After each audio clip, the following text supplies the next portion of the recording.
Marhaba, Harry Bolner, notre conférencier d'aujourd'hui. Vous allez nous faire un tour de 5 pays de l'Asie centrale, c'est-à-dire le Kazakhstan, le Kyrgyzstan, l'Uzbekistan, le Tajikistan, le Turkménistan, tout en demeurant chez nous à Montréal-Stan. C'est extraordinaire. Bravo. Can you spell them? C'est un rêve. Can you spell? Merci de vous joindre à nous. Merci d'être avec nous aujourd'hui. Quel rêve. Tout en restant chez nous, nous allons visiter 5 pays. Vous allez être notre guide. Et puis, naturellement, je remercie GLADYS et toute son équipe pour cette excellente initiative. Alors, faites-nous rêver. Tout en restant chez nous, on vous accompagne. Vous êtes notre guide aujourd'hui. Merci. Thank you. Merci Thank beaucoup. you. Thank you, our president. That was Edmond Elbaz, the president of the synagogue, Spanish and Portuguese. Thank you very much, Edmond. Thank you. So today is May 6, 2020, 12 ER 5780. I would like to welcome all of you for joining us to the second session of Women Learning Group, Series 22. My name is GLADYS Perez MOOALLEM. I am the coordinator of Women Learning Group, a program created by Rabbi SCHACHAR ORENSTEIN. We celebrated last year 10 years for Women Learning Group and 250 years for our Spanish and Portuguese synagogue, Montreal. Today, we will hear our great guest speaker, computer engineer, Harry Bolner, taking to us to all the beautiful 5 states that our president just recited. I don't know how to pronounce the names. But we will visit all those beautiful Central Asia countries that most of us didn't see and didn't think to see. He will show us with pictures and video. You can ask questions following his speech or click on chat and write your questions. I invite you for next Wednesday to dance from your home with our Israeli dance instructor, Maurice Perez. Please welcome our wonderful Harry Bolner to take us wherever he likes we go. We will enjoy everything. Thank you. Thank you very much, GLADYS. Thank you. Harry Bolner, bevakasha, bechabod. Toda rabba. Thank you very much.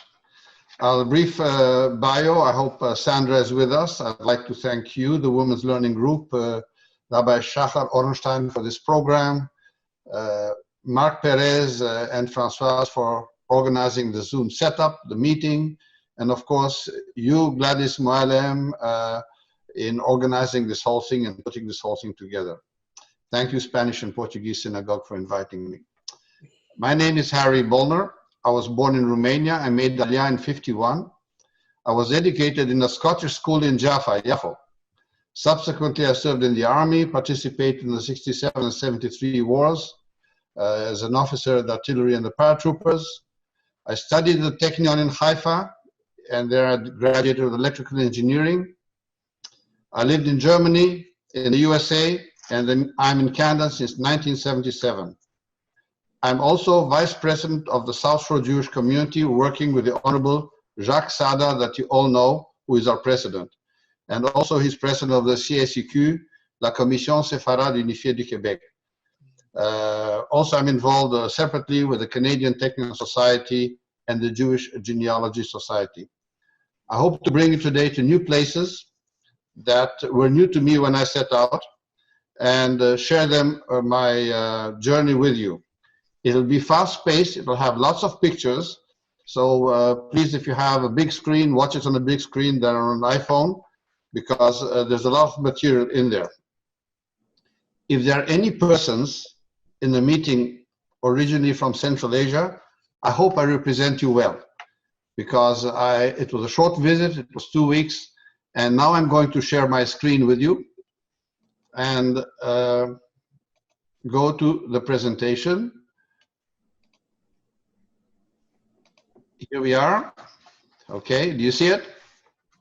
Yes, beautiful, thank you. Good, okay.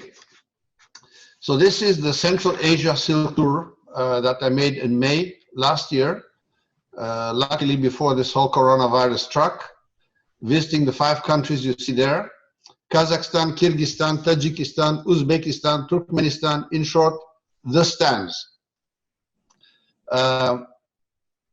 Why did I go there?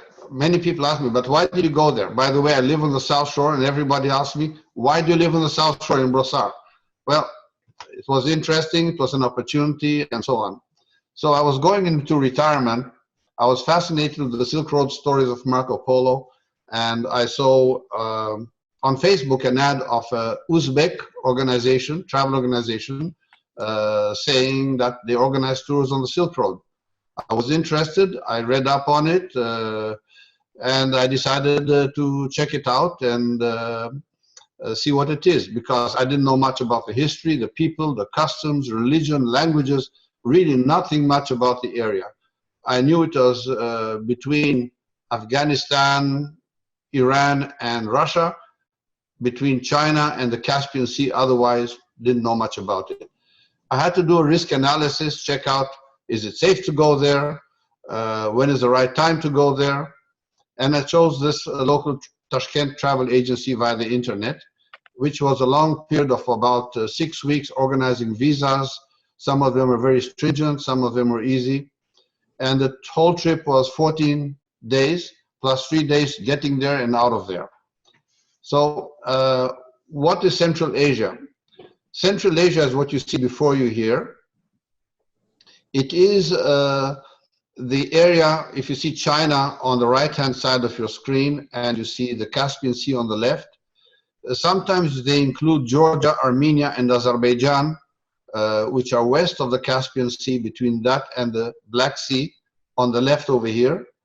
They include that in Central Asia, and sometimes Afghanistan is included in Central Asia. But between those 2 red lines, that's the area which I traveled and visited. A bit of the topography of the area, why these stands exist, who are the people of the stands? Well, the whole area topographically is called the Eurasian Steppe Belt. The Eurasian Steppe Belt stretches from almost near the Pacific all the way to the Black Sea. It is an area of relatively flat lands bordered by the forest of the north and the mountains of the Himalayas and the other ranges of mountains in the south. And you see these mountainous areas, India, the Himalayas over here, Tibet is over here, there's desert area, Mongolia over here, you see the Caspian Sea here, you see the Black Sea, and the Mediterranean is over here. Israel, of course, is over here. What is the Silk Road? Well, the Silk Road used this area. It was started, we'll get into the history later on, from China going all the way to Europe. Different people used it in different times. There are several Silk Roads. The main one is the one I describe here with a mouse that goes into Europe. There was also maritime Silk Roads, which went around over here. And the Silk Road was not unidirectional, it was bidirectional. There were things going back and forth. And the places I visited are in the purple area over here only. So I really visited a small portion of the Silk Road, and there's an equally fascinating portion which is in Persia, Syria, and also in China, which borders this area over here. China's quite big. You don't realize that, but it's got a big area in the west over there, the Xinjiang province and the Gobi Desert and so on. that were described in Marco Polo's tours. So the Silk Road, as you see, had different things going in both directions. You had silk, famous, the Silk Road, hemp, cotton, ceramics, tea, sugar, going this way. You got things going, horses, lapdogs, crystal, metalwork, tea, going the other way, wool, rugs, textiles. From India, you had spices, oil, chilies, all kinds of stuff going in both directions. And here's a more detailed flow of information from the west to the east, and from the east to the west. You have silk, tea, dyes, precious stones, china, obviously, plates, bowls, cups, vases, porcelain, and so on. So these are this is the trade that was going in different times over the Silk Road. I told you I have lots of information, so I'll be going quite fast about it over here. I wrote in the slides so you can also read while I'm talking. The history of the Silk Road, well, it was mentioned first in Marco Polo, by Marco Polo, who did it in the 13th and the 14th century. But the name Silk Road was coined by a German historian in the 19th century. It was not known as a Silk Road before that.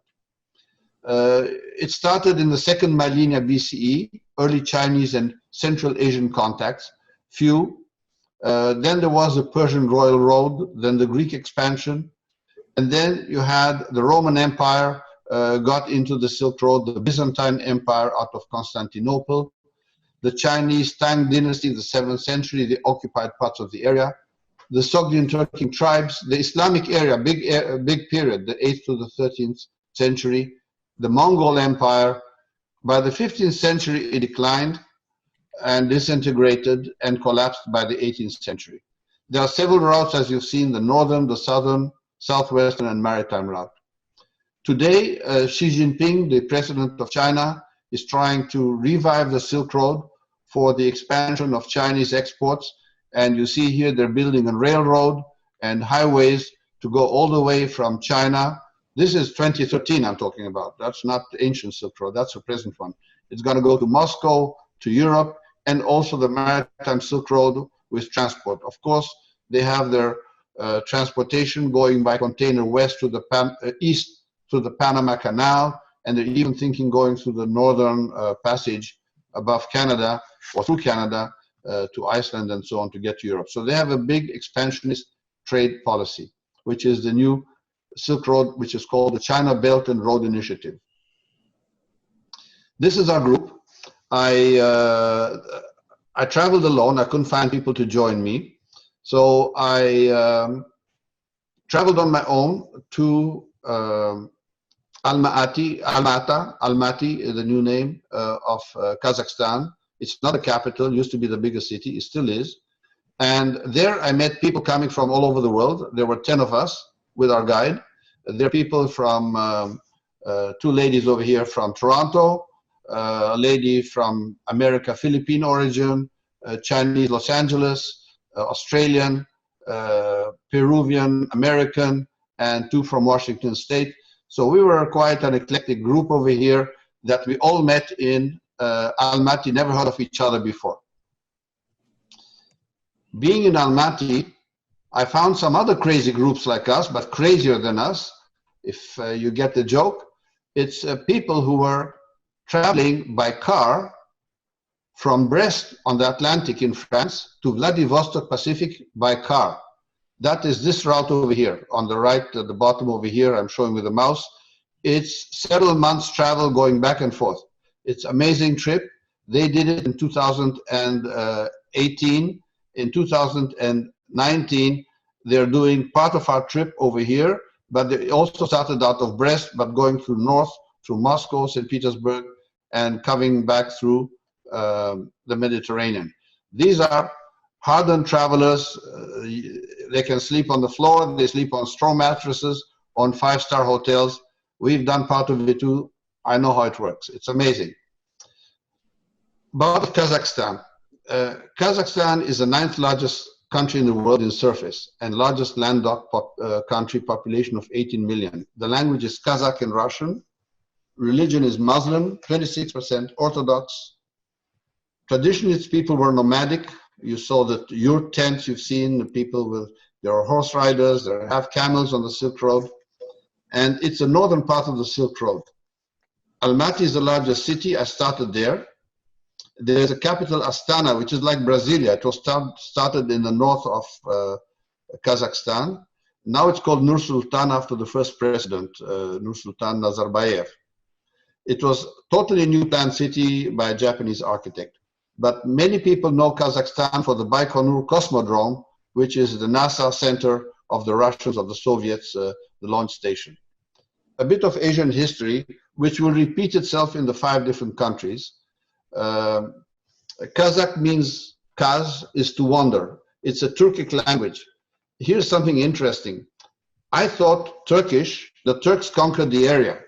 And that's why we're talking about Turks, we talk about Islam in the area. It's the other way around.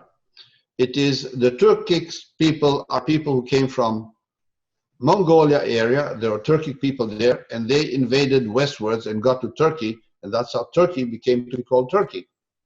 Because in the Bible, the Turks were called Hittites. They were not called Turks. So where earlier on in the 9th to the 3rd century BCE, before the Common Area, there were the Scythians. Not much is left from them. There were nomads, expert in mounted warfare, and they established the initial parts of a Silk Road trade. Not many remnants, but they had a huge empire. If you look at that map over here, the Turkic tribe started out of here, and it went all the way to the north of the Black Sea. Parthia is what's today Greater Persia over here. 6th century BCE, Persian conquest by Cyrus, Koresh in Hebrew. 4th century, Alexander the Great. 6th century, the Gökturks. The Turkic Khaganate was formed around this area here too. And 8th century, Islam migrated from Turkestan, which is over here, and expanded. The Umayyad Caliphate, the second, was started out of Damascus and expanded to Cordoba in Spain, the Caliphate in Spain. And this is the greatest expansion of the Caliphate. And you see they already touched part of the area east of the Caspian Sea, north of India and Pakistan and Afghanistan. The Mongol Empire expansion, it's supposed to play this thing over here. Oops, hang on. Let's go back again. You see over here, the Mongol expansion, it was a huge, huge empire. Genghis Khan, or Genghis Khan, in the 30th century, ran over the whole of Asia and all the way to Europe, even to Moscow, even to the Baltic states. And they brought some Mongolian, Chinese culture, Turkic cultures, and also got involved with Islam because Islam was before them since the 7th century. And then came the Timurid Empire. I'll go quickly through this history because I'm lacking time to make it more in detail. Basically, the Kazakh identity did not exactly emerge until the 16th century. Then the Russians occupied the area. And in the 20th century, it became a Soviet Socialist Republic. After the First World War, the Russian brought development, the first infrastructure there, railway, and so on. And 91, Soviet collapsed and Republic of Kazakhstan, as well as the other republics, were formed. The religions of Central Asia are Islam, a mix of Sunni, Shia, Sufi, Christianity, Russian Orthodox, and Nestorianism. That's a particular brand of Christianity, which started more around the Constantinople area and Small Asia. The Zoroastrian religion, which is Persian. Tengrism, which is originally Mongol Chinese, which includes shamanism, animism, totemism, elements of Islam mixture. Judaism, we'll talk more about that, Bukharan, Sephardi, Ashkenazi. I was surprised there was not much Hinduism or Buddhism in Central Asia portion. Of course, as you go south to India and Pakistan, you'll see more of that, or going into China. So Kazakhstan, Almaty, they called it a green city. I was really surprised. Based upon the geography I read about, I heard it's kind of a desertic area, brush and stuff. Lots of trees, very beautiful, very green. It was the former capital, and you see a beautiful Russian Orthodox church, which reminds you of the Russian presence in the area. It's been built very modern in the last 30 years. You have cafes, you've got Burger King, McDonald's, you've got the Western influence, you've got bike trails and Bixi type bicycles for rent. And there's a mountain in Almaty, not different than Mont Royal, and you have a restaurant overlooking the city. You have a park for children, go kind of mini Disneyland, and you see the Tian Shan Mountains, which are 5,000 meters high, 15,000 feet high, close in the northwest of the city. They're covered in snow. They're very high mountains like the Rockies. Almaty being a Soviet city and contributed to the Second World War, and I emphasize it in my slides, they're so far away from Europe, yet they spilled a lot of blood in the Second World War. Out of a population of 6 million, I'm showing here the monuments in the middle, in the center of the city. They lost 310,000 military deaths and 350,000 civilian deaths in the war. So they really contributed to the war. They have fantastic markets over there. I mean, Marché à Water, Jean Talon is small compared to what I saw there in terms of market, fresh fruit, meats, you name it, nuts, everything they have in those markets. The people, you find them, they look Asian. You can't say they're Chinese or Korean or Japanese. They're kind of different. And some of them are more Russian looking people. These two dogs had fluorescent colors on them. So I thought it's cute to see that in Almaty they have this modern stuff. And here baby has their birthday. So he's got some fancy outfit over there. And some senior citizens here that I met on the road. The food, very much like Middle Eastern food. I was surprised, pleasantly surprised. The restaurants are very nice, decorated with the motifs of carpets, both on the ceiling, on the walls. Very modern outdoor cafes.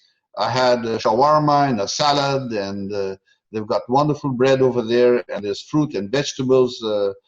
Very, very easy to, no digestive problems at all during this trip. The Kazakhs are famous for falconry. So we saw displays of from anything from owls to eagles to hawks, how they catch prey, and they were swooping above our head. You thought like it's a Boeing 747 coming down on us as they came to land. They were trained over here at the school. I came to Chabad, I came to Almaty pretty 2 days before the trip to get to make sure I don't miss the trip because it starts out of Almaty. And the second day being there, having recovered from jet lag a little bit, I said, let's go find something about Almaty. So is there a synagogue in Almaty? No idea whatsoever. So the front desk tells me there's a synagogue. My cell phone was not working with a SIM card. So I started walking with a very crude map, and I walked for about 2 hours until I got to this place, Beit Chabad. And I met the Rabbi Elchanan Cohen, who is a Montrealer of all people. What a surprise in the middle of nowhere to find a rabbi from Montreal in Chabad of Almaty. Never knew about that. His brother, Rabbi Chaim Shloime Cohen, I don't know him, but I'm told he's with Mada in Montreal. And then being in Chabad over there, I'm told that the father of the Rabbi Shnezon, which is Rabbi of Lubavitch, the father died in Almaty, and there's a cemetery there. So this is the rabbi's father, and this is the Lubavitcher Rebbe. This is the place, this is the inside.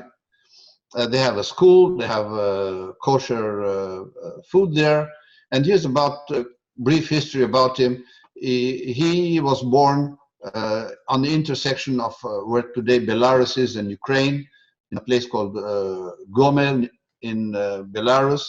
He married, and then his eldest son Menachem Mendel is born 1902. That's the Rebbe of Lubavitcher Rebbe. He was appointed Rebbe to in Yekaterinoslav in Ukraine, which is over here, down at the bottom. I'm pointing over here by the Black Sea. He was born higher up over here, and he was appointed Rebbe over here. He was arrested by the communist regime for distributing matzot for Pesach, and he was exiled to the end of the Soviet Empire, to Kazakhstan over there, in a little small place called Kyali in Kazakhstan. But it was so poor and awful over there that he moved to Almaty, and he died in Almaty before the end of the war. So I guess it's obligatory to do a pilgrimage. Not every day you go to see the grave of the father of the Lubavitcher Rebbe. So we went over here. He's buried in a general cemetery, not a Jewish cemetery. They didn't have there. So there are Christian graves right and left. And they hid his name in so he wouldn't be known that he's an important person as Rabbi. So it was kind of, there was no Latin letters on his tombstone. Surprisingly, Kazakhstan, which is a Muslim country, honored Chabad and the fact that Rabbi Levi Yitzhak Schneerson is buried there. And the president, Nursultan Nazarbayev, actually visited the synagogue, denounced the persecution at the time by the Soviets, even though he was president, if I'm correct, during the last president of the Socialist Republic during Soviet times.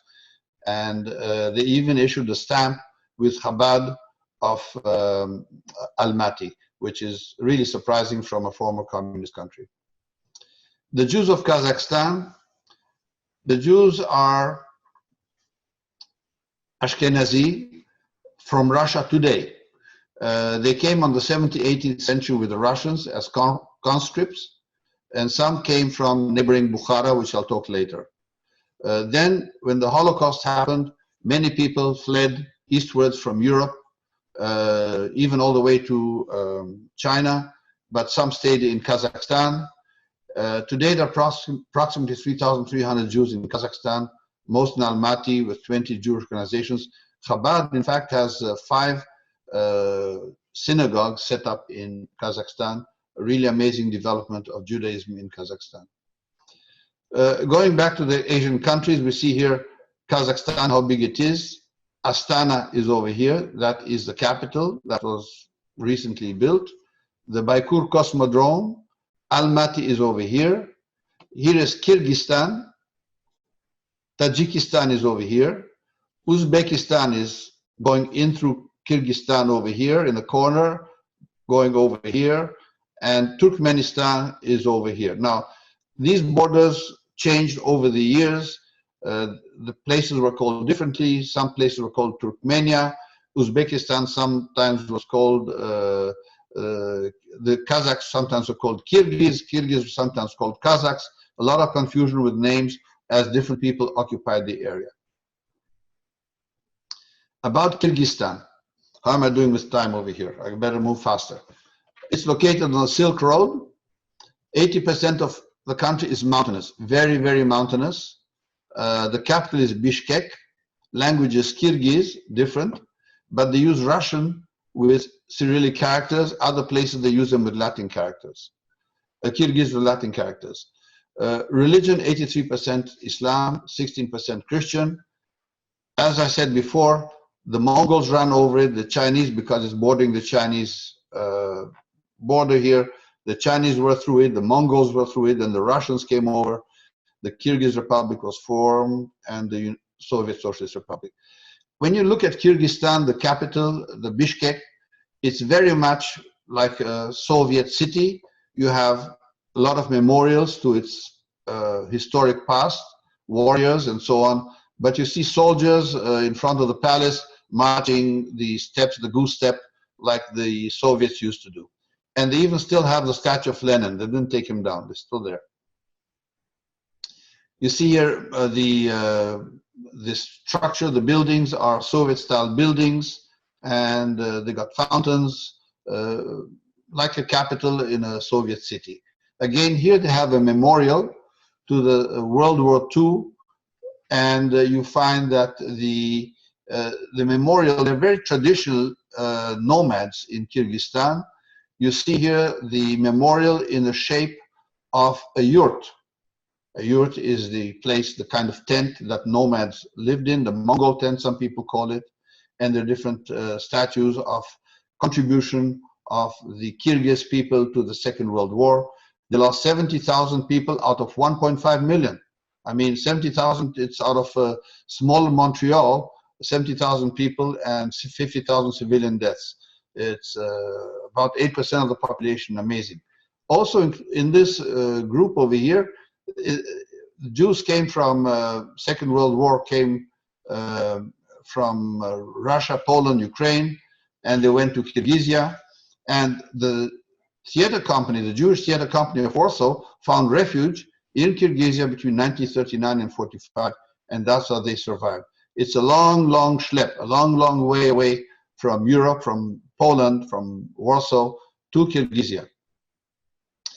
I was surprised, the arts, the development of the arts, very much Soviet style. They had prima ballerinas, male, female, beautiful parks. About the Jews of Kyrgyzstan, 4th century, Common Era, Jews began to settle along the Silk Road. Hey, if there's trade, there's business, there's an opportunity, why not? They were traders who dealt in Aramaic at the time. 6th century, the Jewish traders came from Khazaria, came to the region. That's a province that was, by tradition, by legend, converted to Judaism. Bukharan Jews populated the Turkestan region, and they came over there too. They brought Sephardic tradition. I'll talk more about it later, okay? Today, there are about 500 to 1,000 Jews in Kyrgyzstan, but most who were there before made Aliyah. In Kyrgyzstan, there's one town called Balasugun, which was the capital in the old time, and it was destroyed by the Mongols. That's me over here. Usually I take the pictures, so I don't have many pictures of myself. You see the mountains behind me over there. It's like a Switzerland in the middle of Asia. It's and it was along the Silk Road, through the valleys, the Silk Road passed. And you have a cemetery there with different types of stones, memorials, some of them carved in this manner. And then when the Islam came over, they had these type of Islamic writings on the gravestones. The Kyrgyzstan people I met so far, everybody was very nice, very smiling. This was a class of students doing a tour at this Balasugun place, and their teachers over here. And surprisingly, they spoke pretty good English. We chatted with them and took pictures with them. Kyrgyzstan are very close to the traditions of the past, the nomadic traditions, and they are in those areas Olympics called World Nomad Games, World Nomad Games. And this is the poster. I took a picture at the airport. And here is a video of display of some of their games that they're famous for, which is, pardon me, it's very weird, it's special. I thought I'll show it to you, and I hope you don't mind it. It's called goat pulling. They use a dead goat as a polo ball, if you might call it, as a horse polo playing. And here are the two teams arriving over here. Hey. And here's the goat, it just was dropped over here. The dead goat. Here we go again. Okay. And then the games begin. There are two teams fighting for this dead goat. And they have it under their leg on the horse. And they have to steal it from the other and drop it between two goalposts.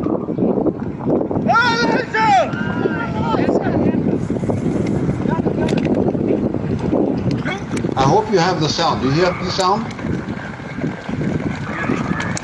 There's a goat on the horse over here. But it's a bit barbaric by our terms, but for them it's a national sport.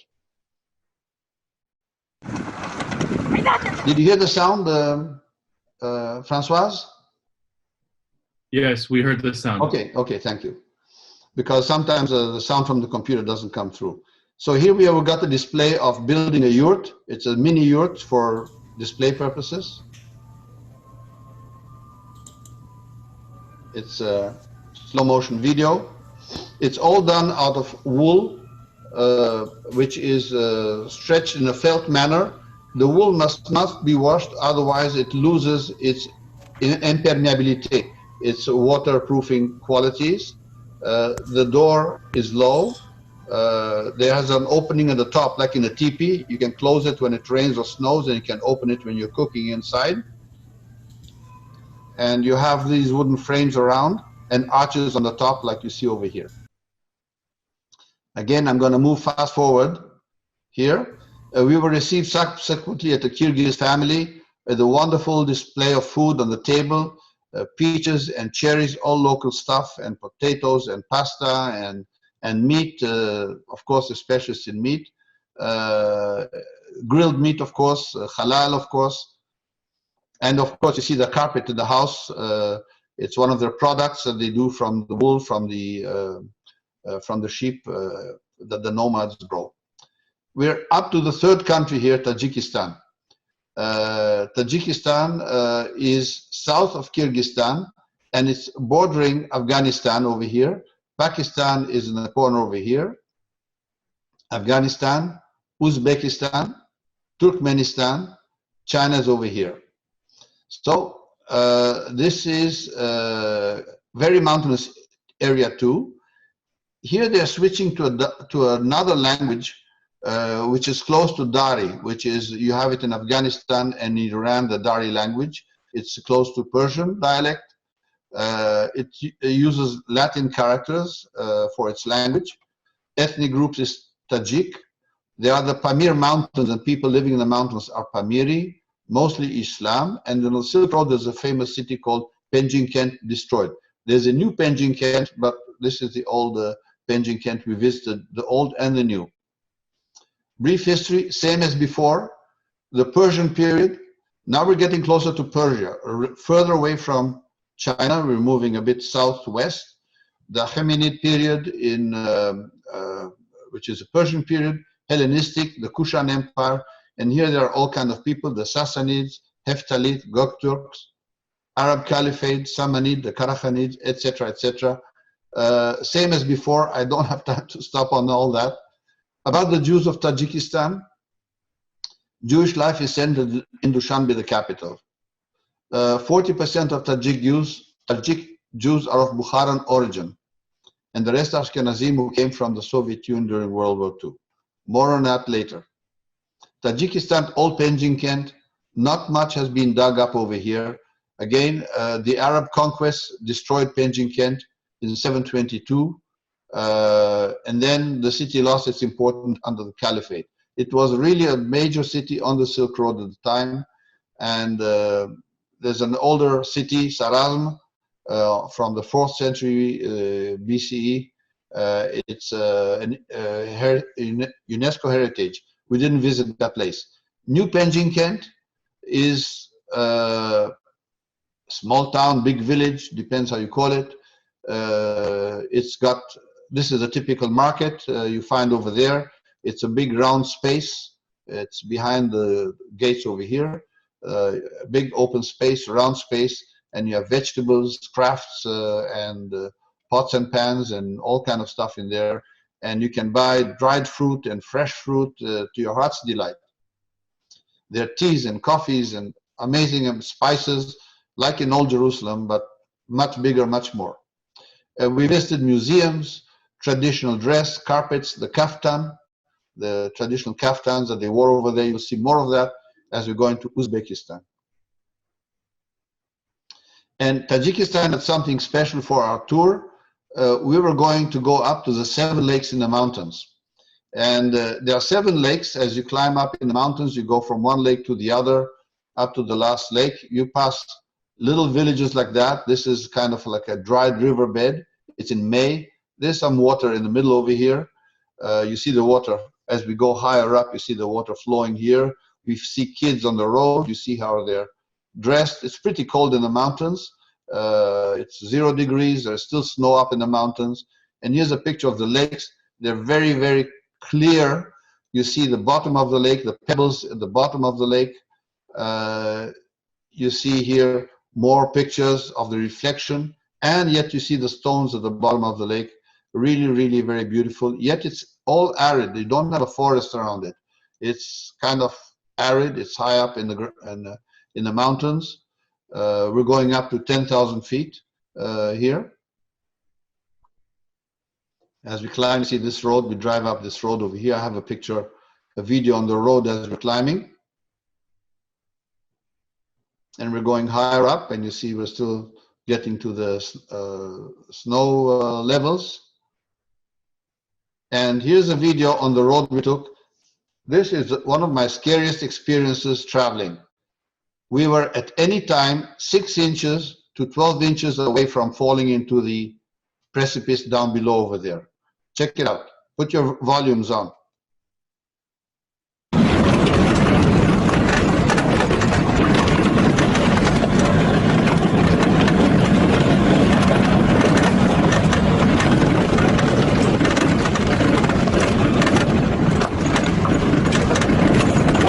Really scary.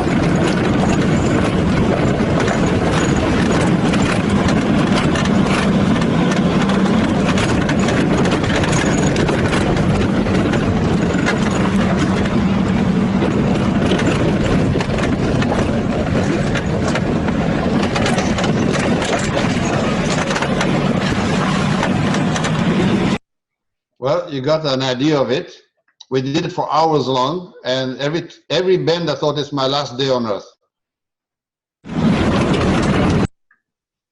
We reached a guest house, which is unfinished. They're trying to support the people in the mountains with tourism, so they are building these bigger stone structures for tourists. It was unheated. It was 5 degrees at night. We had sleeping bags on beds. The water was cold, the bathrooms were cold, everything was cold.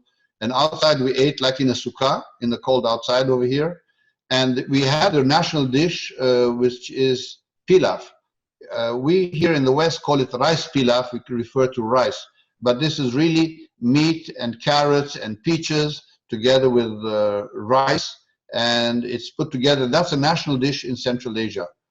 Pilaf, which is meat and rice and vegetables. And this is the village over here down in the valley. And then we had to climb the mountain up this little goat trail. I call it the goat trail to get higher up into the mountains. And here is a success. I thought I'm gonna crack up over there. I wasn't fit to climb to the 3,000 meters. And these are the people who made it to the top. The other people stayed at the bottom. So I'm glad that I was the oldest guy that made it. I had a walking cane with me over here. It's a walking cane you can sit on. I got more pictures of it, but again, for lack of time, I'll skip it. Again, it was kind of a personal defeat, challenge to make it over there. So we did Tajikistan. Now we're crossing back into Uzbekistan. You think they're all stands and they're friendly people, but they had crisis between them, border conflicts and so on. So when you cross these borders, Turkmenistan, Uzbekistan, Tajikistan, you cannot drive over the border, you cannot stop at the border. You have to get off the bus or van, we're only 10 people, and take all your luggage with you, and you walk 1 kilometer to cross to the other checkpoint to get into the country with the passports, and you wait in line. The toilets are awful. I don't want to describe it to you. It is what it is. So from Tajikistan, we got to Uzbekistan. Now apparently they are on friendlier terms, but used to be that they were not on. They embargoed each other. One has oil, the other one has other things, so they didn't help each other out. Now they are on more friendly terms. And they're all friendly with the Chinese because the Chinese are building the Silk Road through those countries, so they're going to benefit from this trade. This is a key country in the area that I'd like to talk to you about, Uzbekistan. It's bigger, Then the others, population of 33 million. The language is Uzbek. It's a Turkic language. They use some Russian, of course, because of the Soviets. They all communicate with Russian between themselves. And they have a language of Tajik, even though the Uzbeks, Tajiks had an influence on them. Ethnic groups, Uzbeks, mostly Muslims, some Zoroastrian. Notice we're closer now to Iran, Uzbekistan here, Turkmenistan is over here. It's a major cotton and textile producer. The area used to be called Transoceania in the old days, 2,000 years ago. And then by the 5th century BC, it was the center of the Sogdian Empire, which is an early Persian language. People, the Achaemenid period, Cyrus the Great conquered it, Sogdiana. Darius introduced Aramaic writing system and coinage, and more Persian culture. Being now closer to Europe, it was part of Alexander the Great's conquest, and one of his generals had a province over here under him called the Greco-Bactrian Kingdom. It was really very central on the Silk Road. Countries like places like Tashkent and Samarkand and Khiva and Urgench were all on the Silk Road. Then came the Arab Muslim conquest of Sogdia, and by governor of Greater Khorasan under the Umayyad Caliphate. I showed you the Umayyad map earlier on. 14th century, Genghis Khan, these guys, the Mongols, they destroyed everything and built nothing. So if anything stood after the Mongols, they were lucky. Then came the Russians, the Bolsheviks, communism, and then they became independent in 91. The Timurid Empire, I'll talk about it because that's a happy story and a sad story for Uzbekistan. He was worse than the Mongols, but he was one of them, so they celebrate him. I'm going to show you the expansion of the Timurid Empire.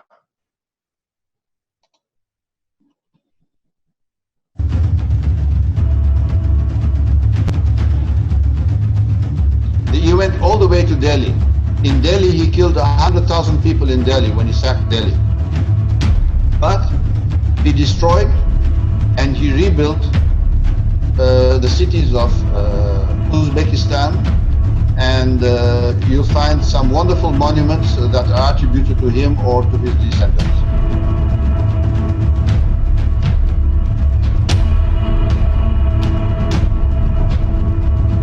Actually, he was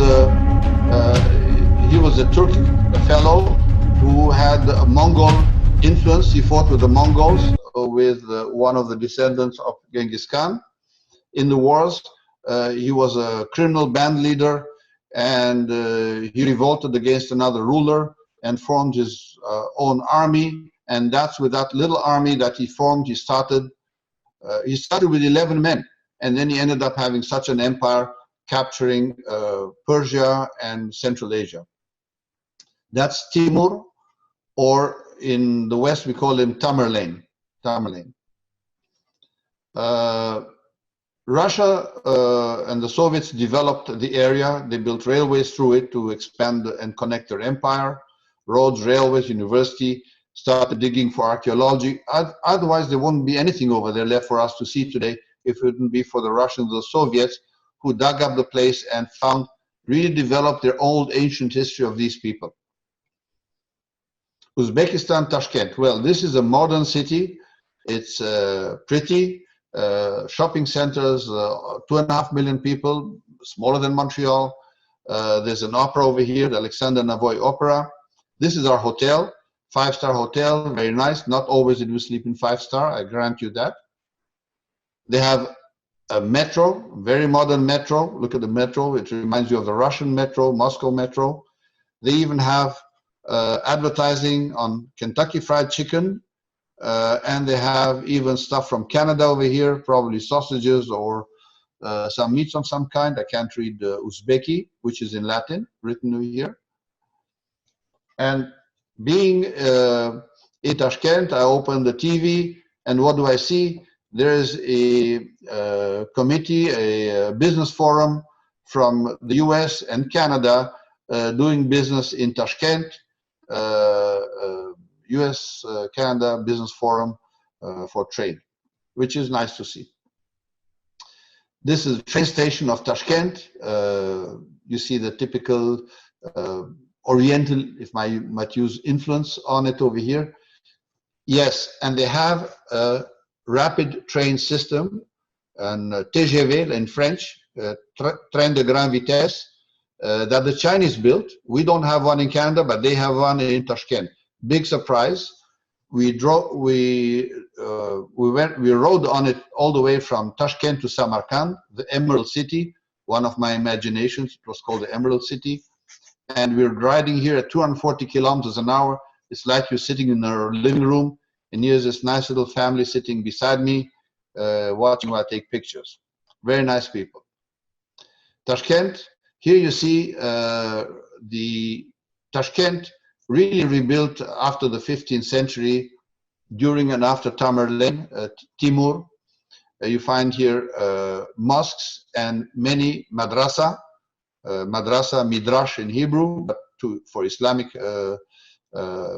teachings, libraries, and over here I saw inside a library of the oldest Qurans, one of them being the 8th Quran by tradition, that was all handwritten. It's under glass and wraps and security in this place over here. You see the Mongol or the yurt format for the central market, nuts and fruits, and it's huge. It's really huge, and it's 2 floors high. I'm taking a picture from the 2nd floor. Can everybody see it so far? Hello? Anybody else got the speaker on? Yeah, it's fine. It's perfect. Yeah, okay, fine. You have here all kinds of sugars, white sugar, crystal sugars. Bread is fantastic. The bread is really great over there. You've heard about the Khorasan bread. And you see here the oven where they stick the bread on the sides of the oven like a pita or like a naan bread, and they cook them by hand over there. Again, Tashkent Memorial for the Second World War, 330,000 military deaths out of a population of 6.5 million, civilian deaths. They're big on these memorials over there. And here you have copper or brass tablets with the names of all the people who died, and families can go there and look at them from time to time and see the names of their families on those tablets. And here the statue of a woman, a mother, crying for her sons, and the eternal flame in the center. Very, very touching to see these far remote Soviet republics having lost so much in the war. And we, the Jews, have we owe them something we owe them a lot, not something, for having contributed to the Soviet effort to destroy the Nazi war machine and the camps and everything. Tashkent Museum of Applied Arts, I surprisingly was in the Jewish quarter. But why? Because this used to be the house of a rich Jewish merchant. It was converted to a museum. Previously, it was the house of a Russian ambassador. Today it's a museum for art. The architecture there is absolutely beautiful, inside and outside. I can give 1-hour presentation just what I saw over there on artwork, on glass, and on motifs, and on furniture, and so on. Very, very beautiful. So since the Jewish quarter, I said I'm going to break out from the group and go visit where the Jewish synagogue is, if there's any synagogue left. I found the synagogue over there. I was accepted in the synagogue. I was showed a tour around in the synagogue. That's the entrance to the synagogue. And you see the insides over here. And you find different posters in Old Hebrew, Aramaic on the wall. And in Tashkent, you wouldn't believe it.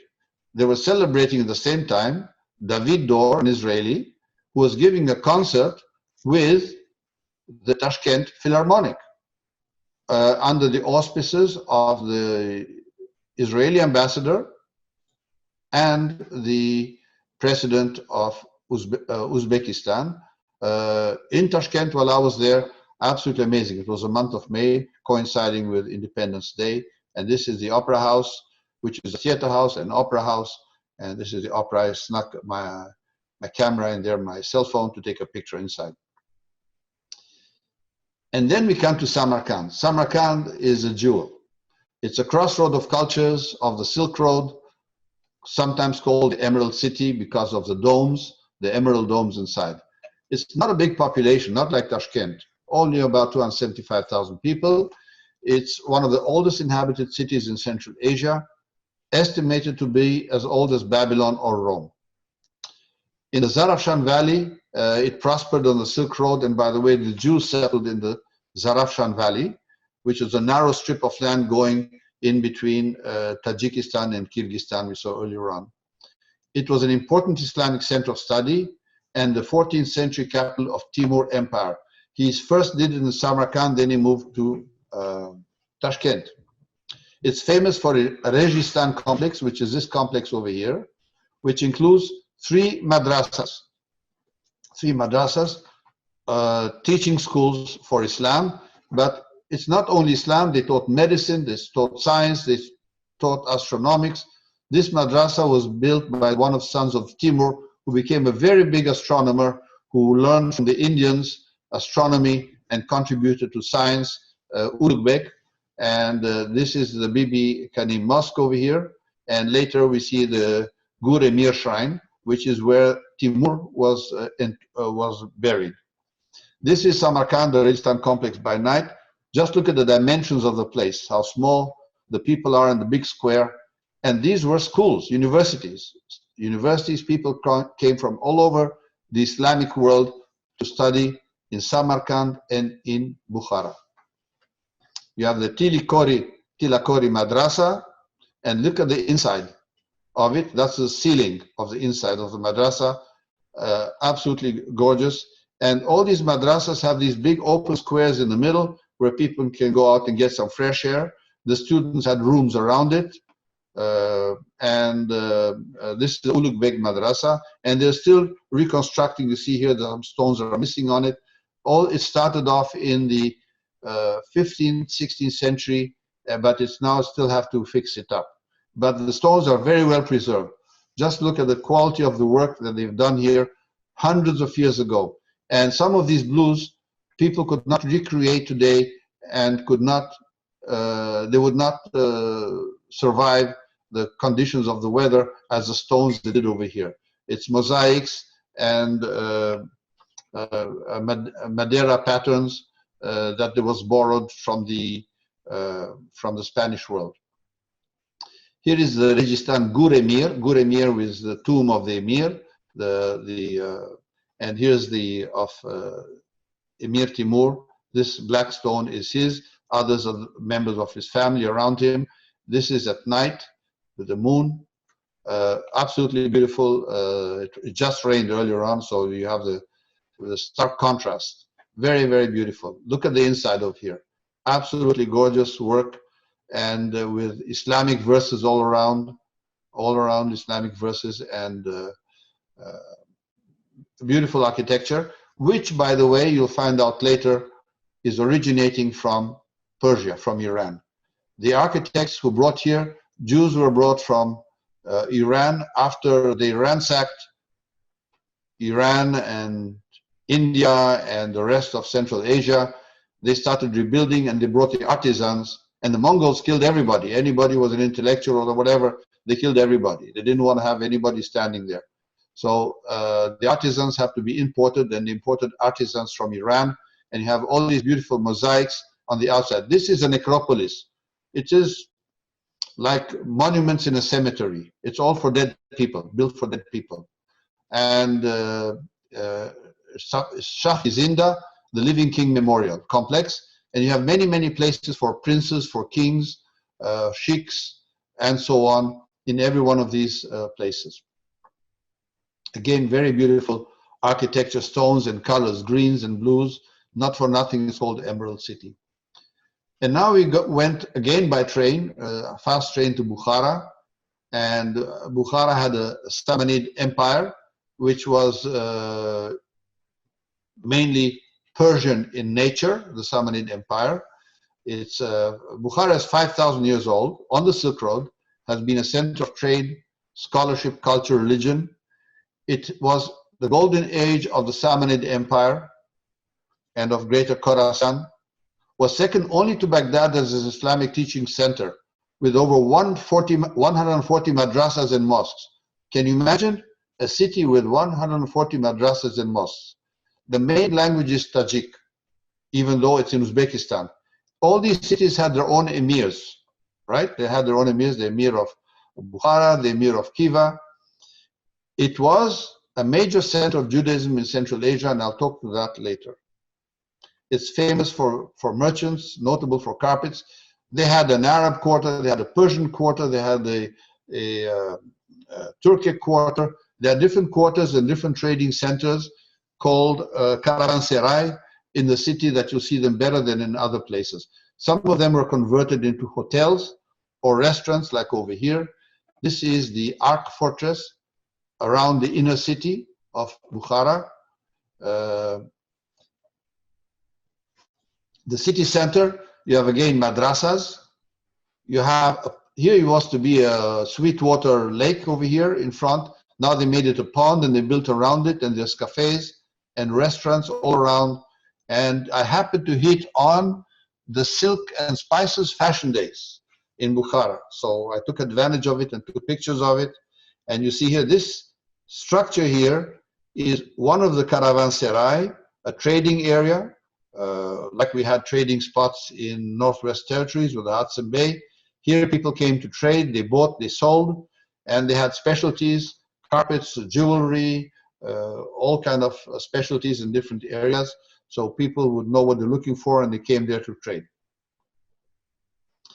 They had minarets, very famous minarets, the Kalyan minaret, built in 1127. Then many were destroyed by the Mongols and rebuilt, like we saw in Kyrgyzstan, the Balasugun. You had the mini Arab madrasa and the internal of the madrasas over here. You have the caravanserai, different trading spots. You have here small carpets for prayer carpets. Some are converted to cafes and restaurants. Some are carpet areas. It was end of school year, so the children were taking pictures in the parks. I took advantage of it by taking pictures. They're all nicely dressed, clean, smiling, happy. And there's a trading shop, a trade shop over there of a guy who is specialist in knives and scissors. He can make any scissors for cutting any kind of thing, for paper scissors, for cloth scissors, whatever. The guy exports his specialty all over the world. People come and buy from him, even through the internet. And something I heard and I saw was bread stamps. I thought bread stamps is something given in the States to the poor. No, these are stamps which have got kind of nails in them that you stamp your bread, but before you put it in the oven, you stamp your bread with a logo. So it could be the logo of the family, the logo of a restaurant, and you stamp it with a certain pattern. And when your bread comes out, you have your family stamp on it, or your location, or whatever. We visited textile firms, and we saw here on the street people selling crafts. And here we have Bukhara fashion, more than anywhere else. You see the ads over here. We saw national dresses ready in 1 hour. National dresses. And Uzbekistan is a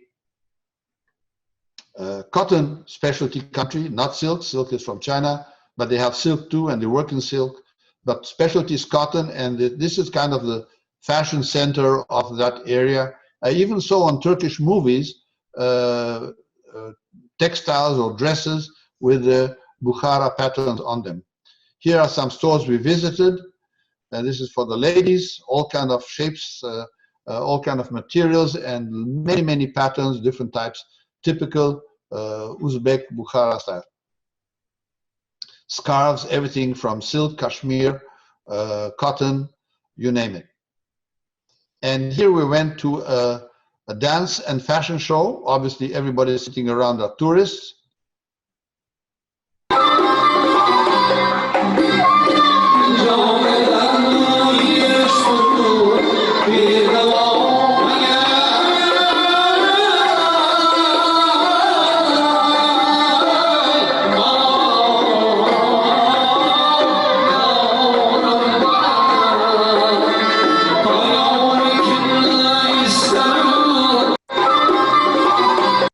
And here's another one.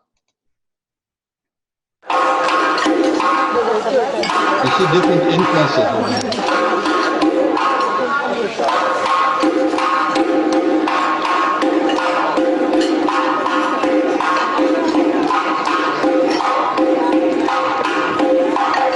You might think it's almost Indian.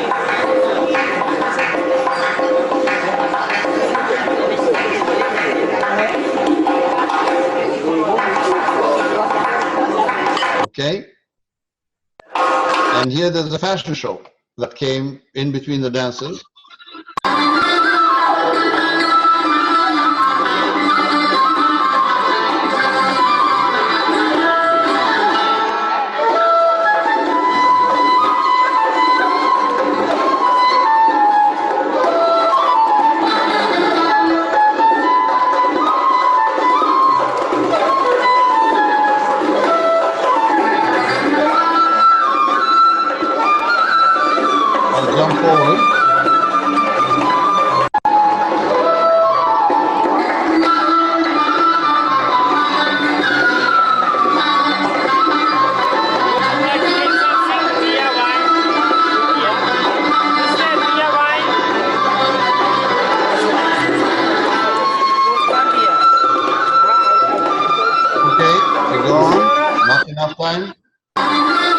And here we go to the Jewish community in Bukhara, which is the main Jewish community in Central Asia, used to be.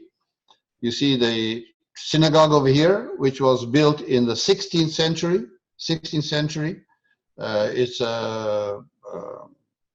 It's a monument under state protection. It's written over here in, I guess it's Russian, and in Hebrew, Shema Yisrael, Adonai Eloheinu, Adonai Echad. And he was a curator of the place, and he talked to us, and our guide translated in English. And there are even signs in the center of town to the Jewish center, to the Jewish synagogue. Inside the synagogue over here, you have the Torah and a small synagogue, but very old. A bit of the story of Bukhara. How did the Jews get to Bukhara? How did they get to Central Asia? Well, everybody remembers the exile to Babylon. And from Babylon, when Cyrus freed up the Jews in Babylon, many went back to Jerusalem and others went north. They say here in America, go west, young man, go west, young man. In those days, they probably said, go north, young man. So some people went north to Central Asia, and they ended up in Samarkand, Bukhara, Tashkent, in that area. It was on the Silk Road. There was business to be had. The weather was decent. And some stayed, and under Cyrus the Great, they lived peacefully there. Alexander the Great then comes over and defeats the Sogdian king. The Seleucids, remember the Seleucids? The people who caused us trouble in Jewish history in Israel, followed by the Parthians, which are Persians, who reestablished the Persian Empire. And the Jews were allowed to have citizenship and to practice the religion freely. So really, under the Persians, the Jews, strange today with today's politics, but under Persian rule, the Jews had the best time and freedom. Then the Sassanids came to power, and the last kingdom of the Persian Empire, they were the last one, and they tried to make Zoroastrianism the official religion. So the Jews were persecuted and asked to convert. Here we go again. We've heard that kind of story before. And then the Saracens came, the Arabs from Saudi Arabia via the conversions in Syria and Iraq, today, and so on. And the Umayyad dynasty was the first in Sunni in Damascus.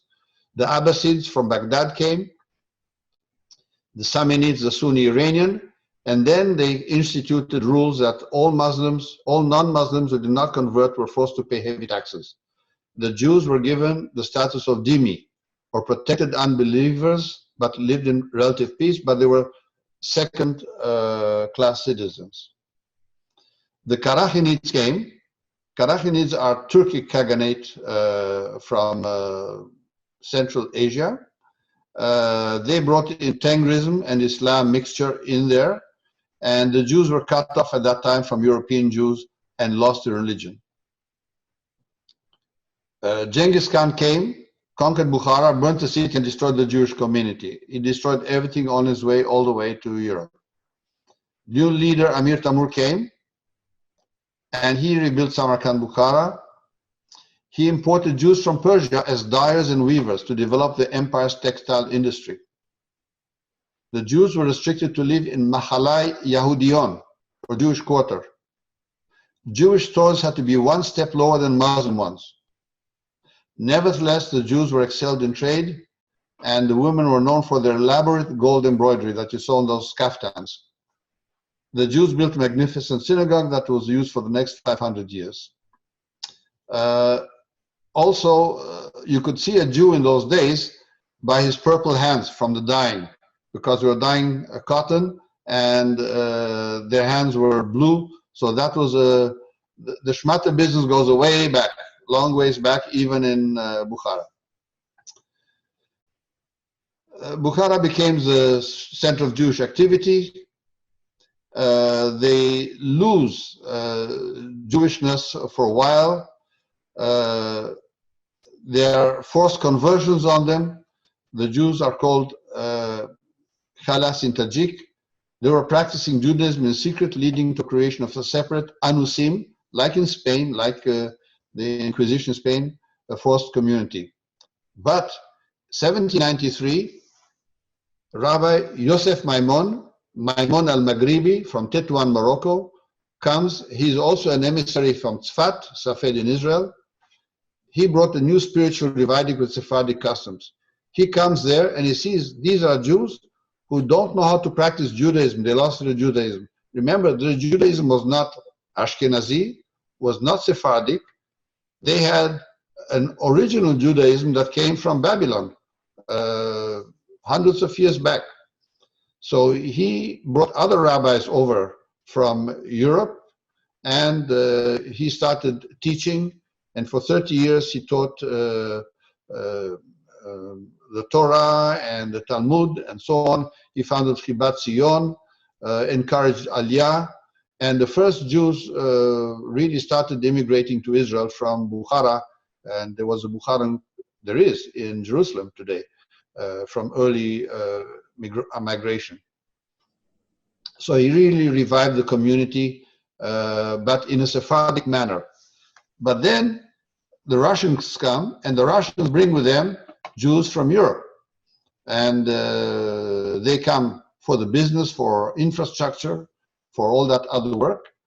And Ashkenazim current moves into Bukhara.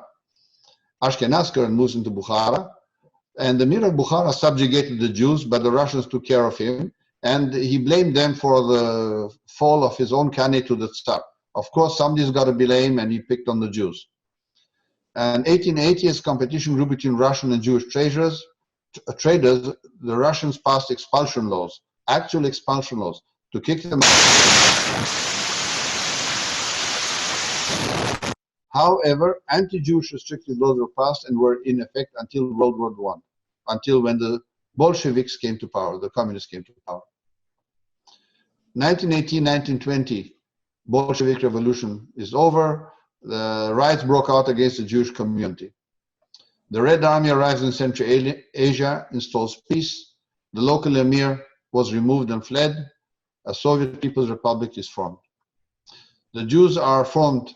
They try to form them into kolkhoz, which is a communal settlement, but it failed by the 1950s.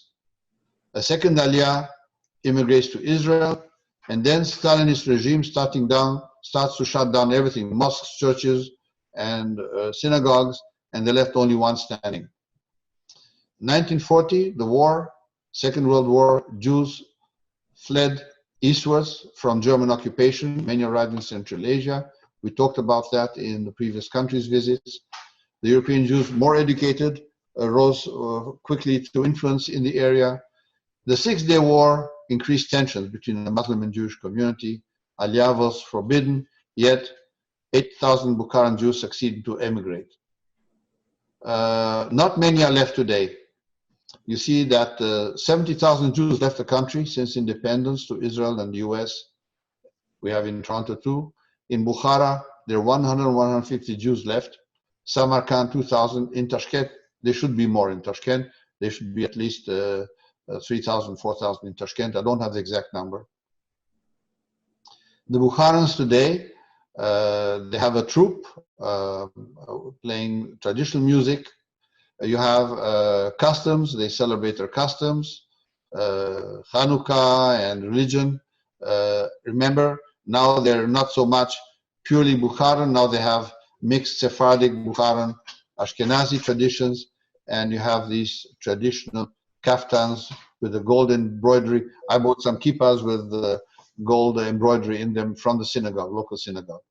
There are 150,000 Jews in Israel, 60,000 in the States, 50,000, most of them in Queens, New York. In Toronto, there's a community. I found out about them, but I don't know how many people are in the community.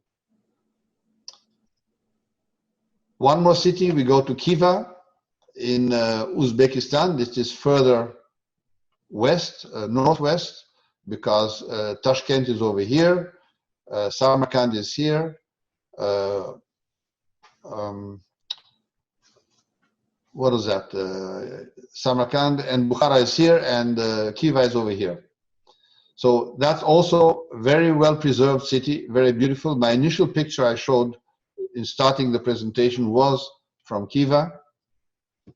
It's got these famous, most beautiful minarets over there, the internal courtyards, the squares, the markets around the madrasas. Again, well preserved. This is the only palace we saw on our visit. It's an emir's palace. I don't know if you call an emir's residence a palace, but that's what the guide called it, a palace. The columns are of wood, not in stone like in Europe. Very interesting, and they're carved wood. And here you show the emir, the last emir, with a Russian general and other notables around him from the museum. I took pictures, and some more. The Pahlavan Mahmud Mausoleum. The Pahlavi were from Persia, and there's a strong Persian influence there, Tajik influence.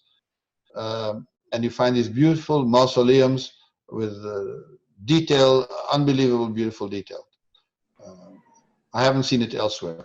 Of course, if you go to Isfahan and Persia and other places, I'm sure you'll see the originals because the architecture came from there. You've got these markets, you've got these typical fur hats that they have in Khiva, and you have boxes and dresses and costumes and so on. And for the last country, guys, I won't keep you longer. This is the last country, the fifth, Turkmenistan, formerly called Turkmenia, a mostly desert country, the Karakum Desert, population of 5.6 million. It's backward and it's modern in a way at the same time. I'll explain. There used to be a city called Merv, Mary today. It was one of the great Islamic cities and a major stop on the Silk Road. There were 500,000 people in that city, and the Mongols destroyed it all, left nothing standing. Can you imagine? 500,000 people, one of the largest cities in the world in those days. It has historical ties with Turkey because the founders of Turkey they came from Turkmenistan via this way over here to the north of Tehran during another later empire, the Seljuk Empire, passing through south of Azerbaijan and Armenia. The capital Ashgabat is mostly built in Soviet style. But now it's famous for covering everything in the city in white marble, to be in the Guinness Book of Records as the whitest marble city in the world. Believe it or not, somebody is doing that. And here you have an example. That's the Oguz symbol, which is the legend of the Turkmens, the Oguz symbol that you'll find in Turkey and in Turkmenistan. You got camel herding as we pass by, driving over there. Merv was a satrapy, a region of Margiana during the Persian Empire. It was called Alexandria, then Antiochia in Margiana, and so on. I said 500,000 deaths at the time. Other places said there are 700,000 deaths altogether in Turkmenistan from the Mongol invasion. Here are some former palaces or children's fortress where they kept the children, still standing over here. There are mausoleums for two Islamic Ashkab, companions of the Prophet. Here is a mausoleum to a Seljuk leader. Seljuk is a pre-Ottoman Empire, if I might say that. That was Persia into eastern Turkey. Mausoleum of another leader. Our hotel is not 5-star. It's, what can I tell you guys? It's a 7-star hotel. It's beautiful marble. You wouldn't expect it, such a beautiful thing in such a place like that. This is my hotel room. I had to take a picture of it. It was unbelievable because in other places, I slept in sleeping bags on straw mattresses. And well, Tashkent had a 5-star hotel. And here we have this fantastic hotel, and breakfast was fantastic. But by night, you see all government buildings. I'm not allowed to take pictures. I took the pictures nevertheless. All covered in white marble. And you see the city at night from a high viewpoint. This is again the statue of the Oguz symbol, the national monument. They had Olympic Games over there, a sports stadium for Asian Games here. They have all these colors flashing at night. You see the Chinese lighting system of here changing colors. And the museum, the Ashgabat National Museum, all white marble. I mean, the whole city is a Taj Mahal. It's amazing. And you see here, the ladies don't wear scarves, veils, nothing. They're Muslim, very believers, and the museum is very well documented. They got Greek artifacts, they got Persian artifacts, they got Turkish artifacts, Roman artifacts, even Roman artifacts. I didn't expect that there. And Turkmenistan is made up of 5 major tribes. You see the map of the tribes over here, of the areas. The people, very friendly, smiling. They have the uniforms. School children have the uniforms. University students have their own uniforms. And stores have, you see some fashion over here, stores, nice dresses for events, weddings, and so on, that I saw in a shopping center, a modern shopping center. You have beautiful mosques in white, all in white marble with inscriptions on it, all in Latin, okay, celebrating their history. Here is a mosque to Ertugrul Gazi. Ertugrul is the father of the founder of Osman, the founder of the Ottoman Empire. There's a mosque to his memory over here, supported of course by the Turkish government. And you see here the Turkish style minarets like you find in Istanbul or in Turkey around this mosque. This is the train station of Ashgabat. You find these white marble buildings over here, fountains, really very Las Vegas white marble. I can't explain what it is. Look at this airport, international airport, just amazing. This is a gas station. Well, the country has got like Azerbaijan, they have oil and gas, so they can afford this. But the rest of the country is very poor. The countryside is poor. But here, this is a showcase city. Ashgabat, remember the name. The president, a lot of cult of personality going over here in the museum. You see him in different conditions. He plays guitar, he sits in a yurt, he rides horses, a lot of personality cult. And we went to a restaurant which is got rooms built in yurts.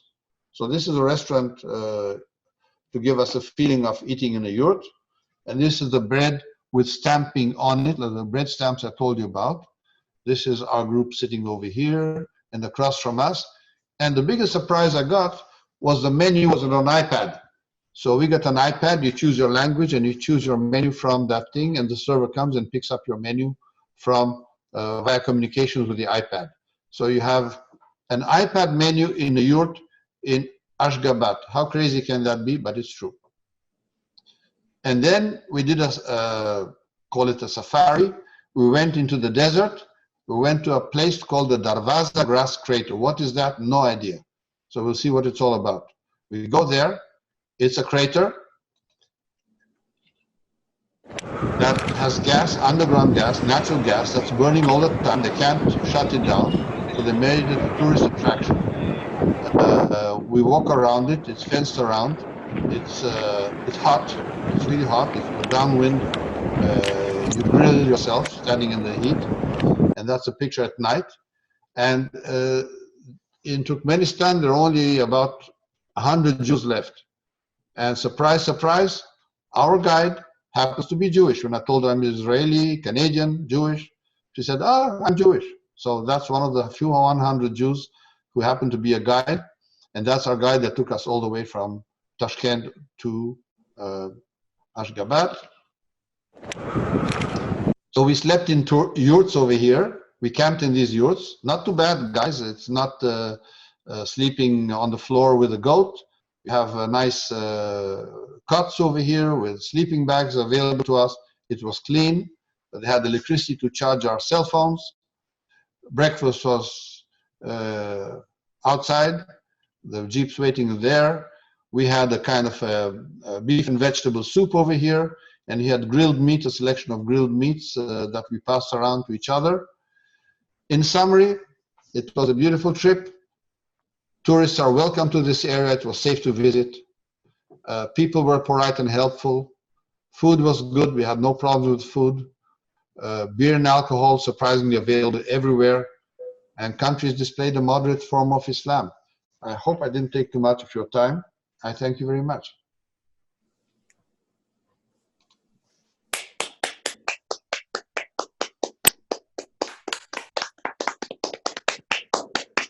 Thank you, thank you. Thank you so much, Harry. That was an amazing, amazing speech. I'm sorry I couldn't offer you a glass of water. I think it's all right. You could use it. You took us so nicely to all these beautiful places. We didn't need to go in the airplane and expose ourselves to all the viruses. Even if we went there, we wouldn't be able to cover so beautiful everything from all points of view that you did. You did a marvelous job for us. Thank you so much for coming and for sharing all this beautiful experience with us. Thank you. Thank you. Thank you very much. Any questions? I didn't see here the questions. You covered so much. I know I covered a lot of ground. You covered everything. Harry, you have 2 or 3 questions that I sent you through the chat room. I'm trying to find it here. Hang on just a second. There was one question. What does Stan mean? What does? Stan. Country. Country. Okay. And the other one, I have a question from Albert Eskovich, who is asking about the Kazakh converted to Judaism. The Kazakh, yeah, the Kazakhs. Yeah, it's not 100% proven, but it's said that the Khazar, the king, once converted to Judaism and converted his people to Judaism. The Khazars come north of the Caspian Sea. I don't know if somebody is more knowledgeable about this thing than I am. I know David Ben Susan can talk a lot about it.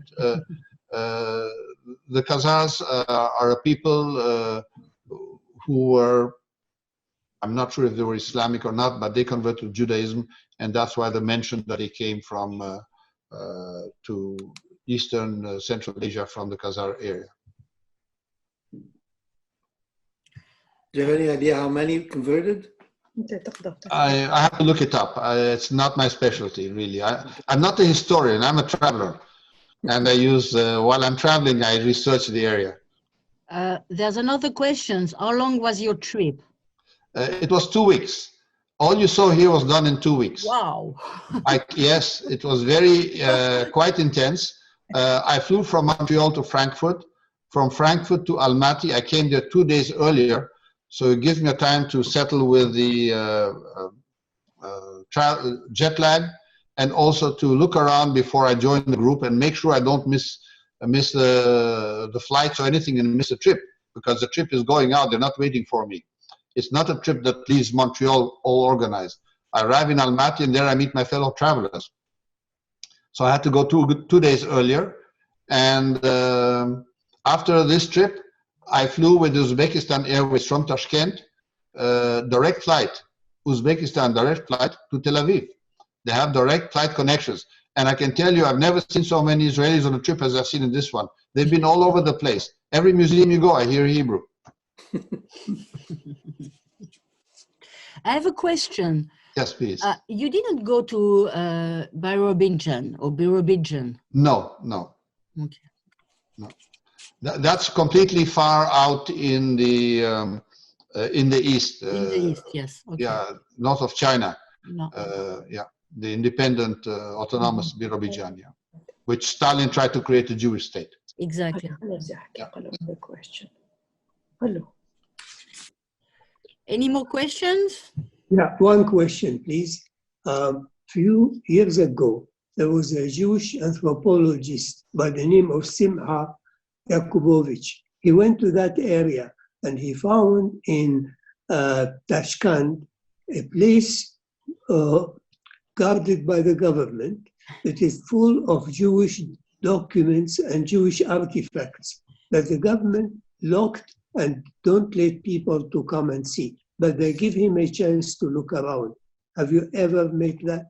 No, I traveled with a group that was not Judaic in nature.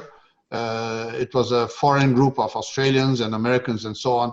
So Judaism didn't play a lot in the explanation of the guides. That's the stories I researched before and after on my own, because it's such a short period of time. We barely had time to go visit a synagogue. If I did, I visited on my own. Only in Bukhara did we enter a synagogue because it's so special. Thank you. You did very good job about the Jews of Bukhara, because in Jerusalem there is a Bukhara quarter. Yes. And they kept a tradition very nice, something very, very old. Yes. In the way they get married, in the way they celebrate the other feasts. Thank you. True. Thank you. Well, I would like to add that we met a lot of people from Bukhara in Israel, that they live there. I haven't met Jewish Bukharan people, surprisingly, on my in Israel. It's the first time I'm exposed to Bukharan culture, being in Bukhara itself. Yeah, I met a lot in Israel. Maybe I met him. I did not know they were Bukharan. Yeah, that's possible yeah. too. Yeah, not typical Israeli. Israelis always ask, where are you from? Yes, true. Harry, there are 2 more questions. Please. Look in your chat. Sorry? Okay. First question, did you bring back any silk souvenir? And the other one is, did you go alone to visit the Jewish places? Yes, I went alone to visit the Jewish places except Bukhara, well, Tashkent mainly, and in Almaty I found Chabad on my own. But souvenirs, the only souvenirs I brought from there were the kippas, gold embroidered kippas I bought at the Jewish synagogue of Bukhara, because it's something very special.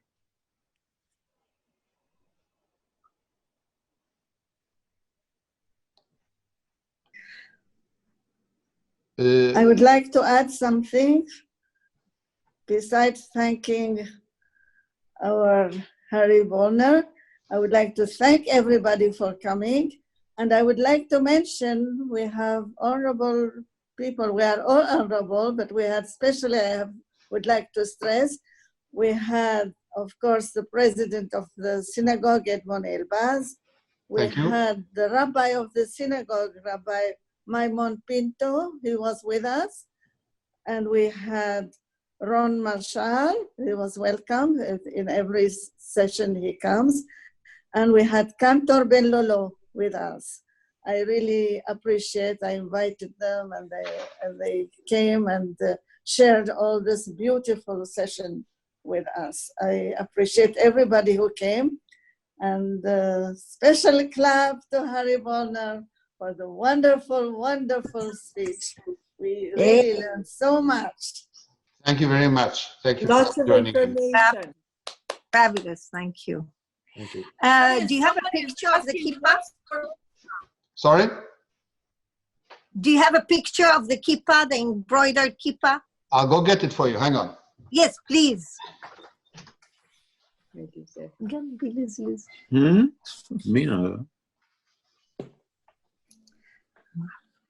Lizette, happy to see you. Happy to see you too.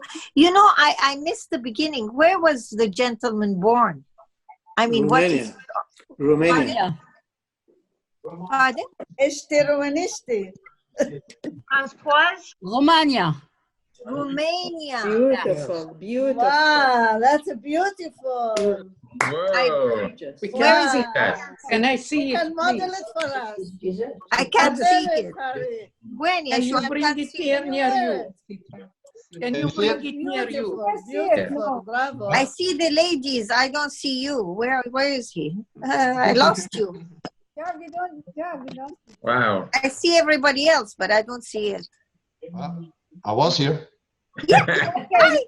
Can we see it? Wow. Yeah. Nice. And this is We lost you. this is a hat. This is not a kippah. This is a hat. Amazing. Can you wear Wow, That's it. also a Another keeper. one. People wear it like that. Yeah, that's You better. can wear it as a yes. kippah if you want to. Can we Typical see it? Bukhara. I'm Yeah, it losing. suits you. Bueno. Where is he? Anelo, No, I can't see you. near me. We he's lost near you me. again. We can't see him. Lizette cannot see you. Harry. He's showing Just it all can't the see him. time. I can't see. I see the ladies. Here now. Can you hear me? Can we see the keeper again? Il faut mettre la vidéo sur monsieur. Yes, yes, it's a beautiful. Kashwinti, how come you can see and we can't? Mettez la vidéo sur monsieur. Oh, we see now Maurice. On le voit pas. On le voit Hello, pas. Maurice. Je suis encore là. Mais on voit pas la Scroll. You have to scroll through the pictures. Move the C'est page. ça, il faut mettre la. Il faut mettre la.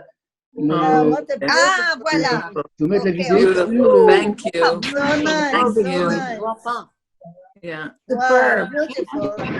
You are amazing, Harry. Thank you. Thank you very much. That We was missed the opportunity to have you enlightening. physically in Merci our beaucoup. synagogue, Thank you very much. but we will find a way to invite you. Thank you for Inshallah. your patience. Maybe to our next concert Absolutely, we'll invite you, absolutely. Harry. Harry, you Oh, here is Sandra. How is it? Hello, Sandra. hello, Harry. You know, you took me back to Iran. And you're so right. You cannot see the most beautiful designs on those ceramic tiled walls except if you go to Isfahan. Exactly. Exactly. Hi, Maurice. Yeah. It's Guess. even though you saw the presentation, it's worth going to visit the place. It's Yeah. not the same. Yeah. We don't need, and now we cannot travel anyway. That was in the right time. It'll be When over. it showed us everything. There's nothing like standing in front of a big mosque or madrasa with all that beautiful ceramic on it, the ceramic tiles inside and outside, and experiencing the place. It's and in a place like Samarkand or Bukhara or Tashkent, it's really beautiful. I mean, you cannot watch it on an iPad and feel what you feel in front of it. You know, so many other films and beautiful scenery and videos that you see from your screen. I always say, oh, you know, I didn't have to travel and it's so comfortable watching it. But on this one, I really felt like it's not the same. I would love to be there. Yes. Can I have a question? Can I ask a question? Sure. What makes you go there? What makes you the incentive to be there? Curiosity. Curiosity. Bravo. No, because we never heard about. Because it's off the beaten path. It's something that fascinated me. And I said, well, if there's an opportunity, I found a travel agency, if there's an opportunity, why not? We heard about them in Israel, but not in Canada. Yeah. Thank you. I would like to thank Sandra Kuku. Yes, thank you, Sandra. She met Harry Bolner at David Ben-Susan's house. He was invited there. I was invited too, but I couldn't go. And Sandra was fascinated by this presentation of Harry Bolner. And she told me about him too. And she insisted that I should invite him. Because I didn't know what it is, but I trusted her. And I think we all did a great job to have Harry Bolner with us. Fascinating, fascinating. Amazing. Thank you very much. Thank you very much. Thank you. Thank you. You know, Dr. Ben-Susan, he introduced Harry when we were at his home. And he said, you know, he asked me, would you like to come with me on this trip?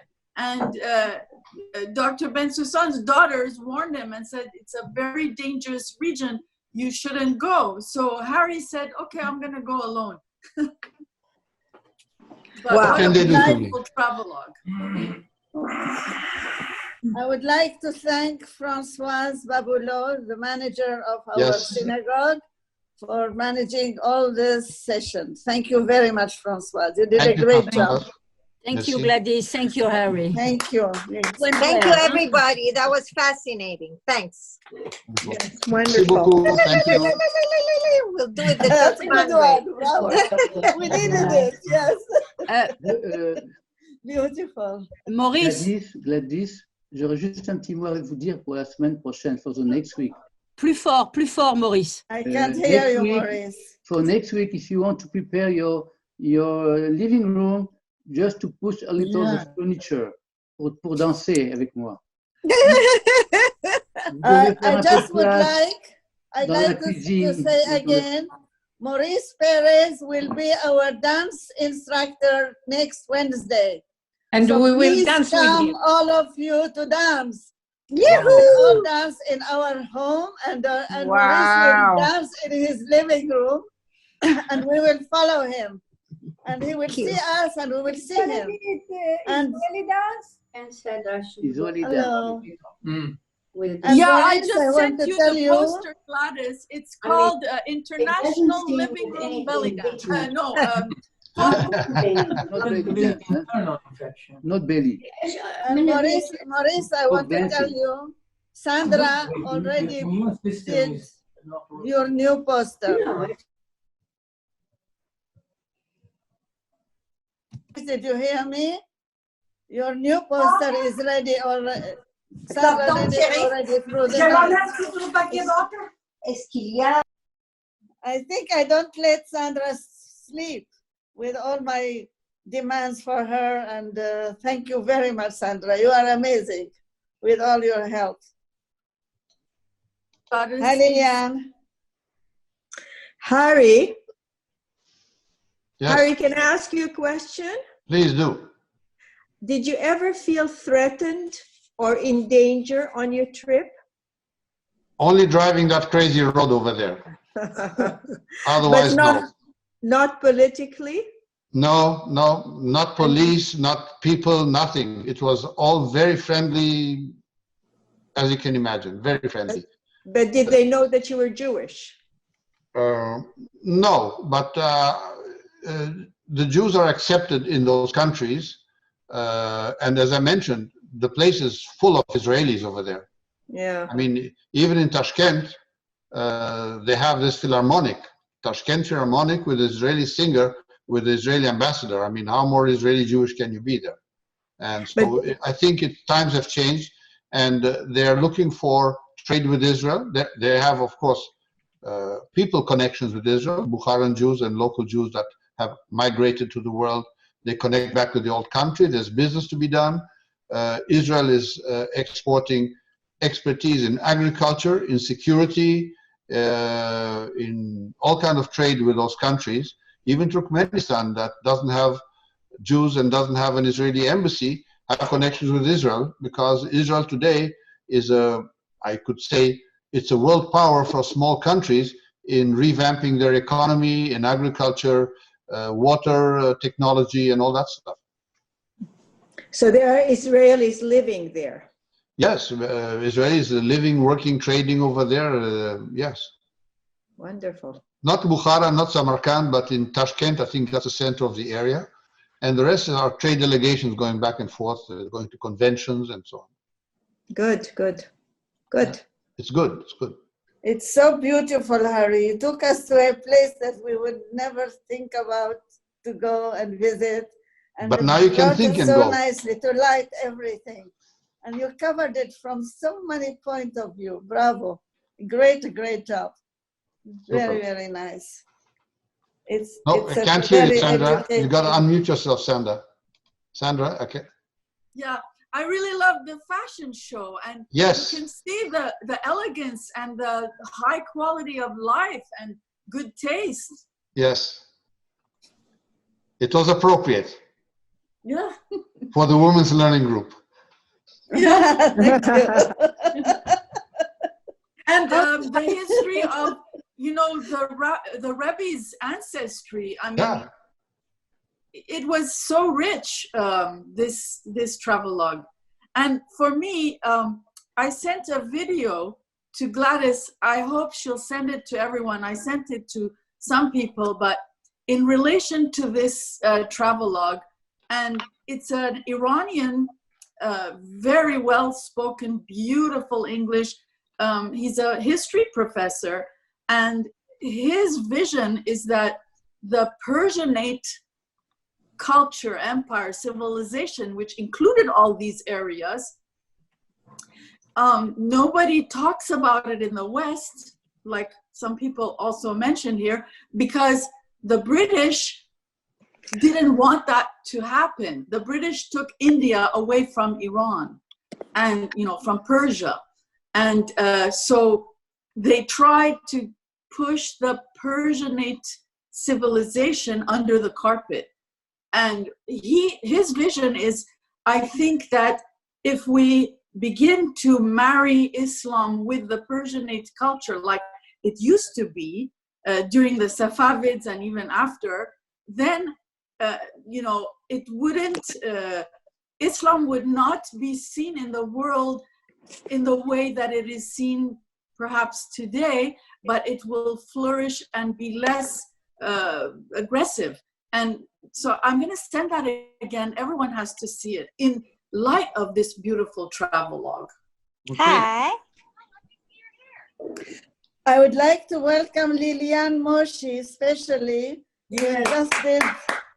She just did install Zoom on her computer, and she just prepared everything. She can join us. Welcome, Liliane Moshe. Liliane, our friend. Bravo. Yeah, I went very late. I am so Here happy in you the are sun. with us. No, I would but it's also no, like to but welcome it would Gila. have been Gila longer. also just put the Zoom in her computer so that she can join us for today. So we have people who did it specially for today. Thank you all. Thank you very much. Okay, so I think it's finished for now. See you all next week. And thank you so much, Harry. Merci, merci. C'était un très beau voyage. On avait Thank you, want to Françoise. Merci. Thank you. À la prochaine. So we would like to see everybody dancing next Wednesday. We'll have a great, great session. Will be number 3 Harry, for we Women want to see you Learning at our Group. synagogue. We are getting all the great people to come to us instead from their home and we see them from our home. Where You can see? we have such a Goodbye. luxury? Okay. Thank you very much, Harry. Thank you. Thank you. Bye. And what I would like to do, invite Harry for our next concert. Okay. Gladys, I'm going to close. 5, Thank you, Francoise. Thank you Bye-bye. very, very much. 2, 1. Thank you. Keep Thank safe. you. Bye. Thank you all. Thank you very much. Beautiful.